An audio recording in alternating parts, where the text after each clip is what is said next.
그런가 하면 정진상 실장은 압수수색이 유동규 씨에 대한 압수수색이 있던 그 시점에 유동규 씨에게 전화를 걸어서 이 휴대폰을 버리라 라고 조언을 했다 라고 알려져 있습니다. 그런데 정진상 실장이 남긴 마지막 메시지가 보도되고 있습니다. 함께 보시죠.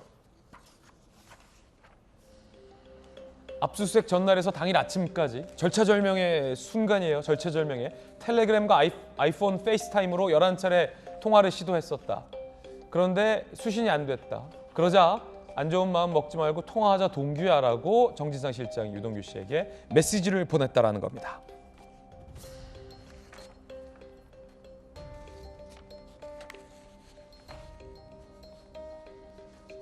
(7분 39초간) 통화를 했어요. 자, 그 통화 내용이 진실 공방인데 정진상 실장은 처음에 통화 안 했다라고 소위 오리발을 내밀다 말을 바꿨죠. 그러고 나서 잘못을 감추지 말라고 난 얘기했다라고 주장을 했고, 통화한 유동규 씨는 뭔 소리냐, 그 바꾼 지 얼마 안 되는 새 휴대폰인데 그거 버리라고 했다, 울분을 토한 바 있습니다. 11차례 통화를 시도하고 나서 정진상 실장이 겨우 통화가 됐는데 휴대폰을 버리라, 그 말을 하기 위해서 11차례 시도를 했던 걸까요? 아니면 잘못을 감추지 말고 떳떳하게 임하라 라는 교과서적인 얘기를 하려고 11차례 통화를 시도했던 걸까요? 구재룡 변호사께서 보시기에는 어느 쪽에 진실의 무게가 쏠려 있다고 보십니까? 11차례 페이스타임 등으로 통화를 시도했다. 굉장히 다급했던 걸로 보여요. 그리고 꼭 할 말이 있었던 걸로 보여요. 정진상 실장이 유동규 씨에게 꼭 할 말, 문자도 했잖아요. 동규야, 나쁜 맘 먹지 말고 통화 한번 하자. 진심을 다해서 하려고 했던 말 뭘까요? 진실을 이야기하시오, 이걸까요? 휴대폰 버리시오, 이거였을까요? 제 실무 경험상으로는 이제 그 사건에서 증거 관계가 굉장히 중요하잖아요. 근데 사건이 만들어지는 과정에 통화 누구랑 했는지, 어떤 녹취가 있는지, 이게 중요할 뿐만 아니라 네. 사건 터졌을 때 누구랑 협의했는지도 굉장히 중요합니다. 근데 이 급박한 순간에 압수수색 쳐들어오는데 그때 진실을 얘기해라라고 하나만 얘기하려고 그렇게 다급하게 여러 번 통화했다는 것도 믿기가 네. 어려울 뿐만 아니라, 근데 굉장히 정의로운 얘기잖아요. 그렇죠. 예를 들어서 뭐 예. 거짓말을 하지 마라, 근데 반대로 무단횡단하지 마라, 예. 착하게 살아라, 부모에게 효도하라. 그렇죠. 이런 내용 굉장히 중요하잖아요, 우리가 삶에 있어서. 그렇죠. 근데 정진상 실장 지금 얘기대로면 자기는 결백하고 아무 상관없고 그런데 그냥 진실대로 얘기해라라고 얘기했던 거잖아요. 만약에 그런 얘기였으면 유동규 본부장은 지금 사건 당사자잖아요.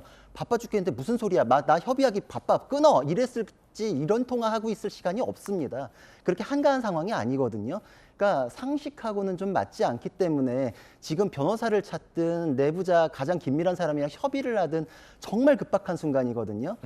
그때는 사실 급박하게 가장 긴밀하고 이해관계를 같이 한 사람이랑 통화했을 타이밍이기 때문에 그때 정말 하나만 얘기하려고 11차례 통화 시도하고 그런 얘기했다는 거는 믿기가 어렵고, 그런 얘기였으면 처음에 통화했습니까? 라고 했을 때 아우 친한 동생이니까 걱정돼서 전화했습니다 라고 그냥 밝혔으면 될 일이거든요. 예.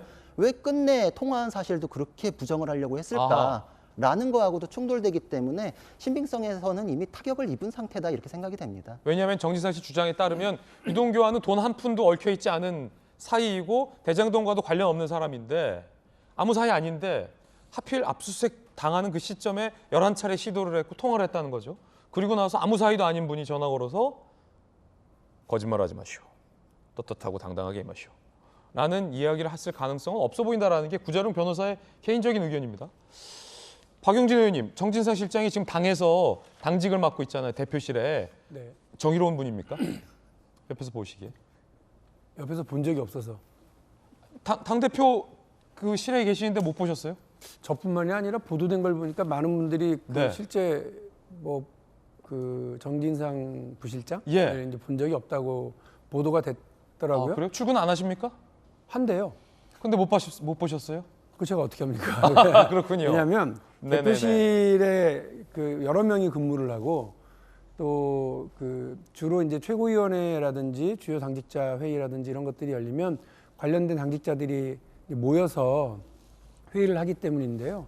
근데 보통 비서실장, 현직 네. 국회의원이 비서실장 정도가 배석을 하고 부실장들이나 대표실의 이제 차장국장 이런 분들은 배석을 안 하기 때문에 제 동료 국회의원들이 봤다는 분들은 뭐 따로 제가 고지를 못했어요. 목격담은 지금 전해지지 않고 있다. 예, 그러나 뭐 출근을 하고 있다고 하고 또 이제 보도에 따르면 그 정진상 부실장이 지나가는데 못 알아보던 워낙 그 얼굴이 알려지지 않아서 네. 못 알아본다더라 뭐 이런 얘기도 있고 그렇군요. 그렇습니다. 그래서 예. 제가 따로 본 적이 없어서 어떤 분인지는 제가 네. 뭐 말씀을 못 드리겠습니다. 자, 이 통화의 진실 단정할 수 없다는 말씀 제가 한 6번 드렸나요?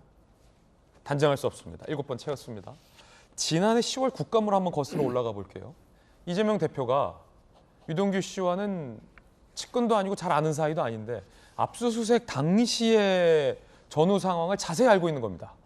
그래서 이를 이상하게 여긴 국민의힘 의원들이 측근도 아닌데 그거 어떻게 잘 알고 계시냐라고 하니까 이재명 대표가 언론에서 봤다, 신문에서 봤다 라고 답하셨죠. 그런데 따지고 보니까 그 사건은 자세히 보도되지도 않았던 시점이어서 어떻게 이재명 대표가 아셨는지 당시에 상당히 궁금하다라는 여론이 있었습니다. 그때로 가보겠습니다.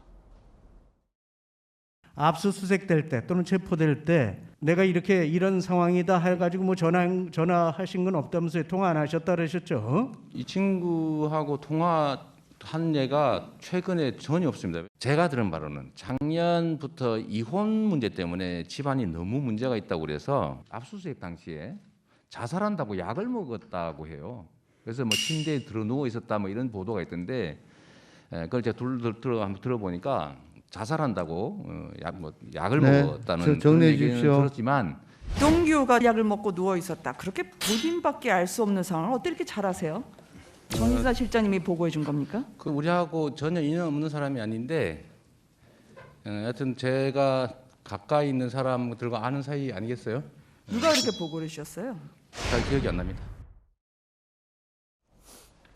보도 보고 알았다고 했다가 제 가까이 있는 사람하고 아는 사이 아니겠냐라며 누가 얘기해 줬냐라고 하자 기억이 안 난다라고 답변을 거부했습니다. 정말 기억이 안 날 수도 있습니다. 답변을 거부했을까요? 근데 정진상 실장이 알려준 거 아닐까요? 정진상 실장은 그렇게 통화를 했고 11차례 시도를 했고 안 좋은 마음 먹지 말라라고 문자까지 보냈고 그리고 정진상 실장 주장에 따르면 정의롭게 가서 진실만을 얘기하고 오라 라고 조언까지 해줬다면 왜 다들 이렇게 숨기는 걸까요? 대표도 그렇고 정진상 실장도 그렇고 통화했다는 사실을 말이죠. 궁금합니다. 그리고 이재명 대표는 정말 약 먹고 안 좋은 마음을 먹었다라는 유동규 씨의 상황을 어떻게 알았는지도 저는 지금도 궁금합니다. 모르겠습니다. 어떻게 하셨는지.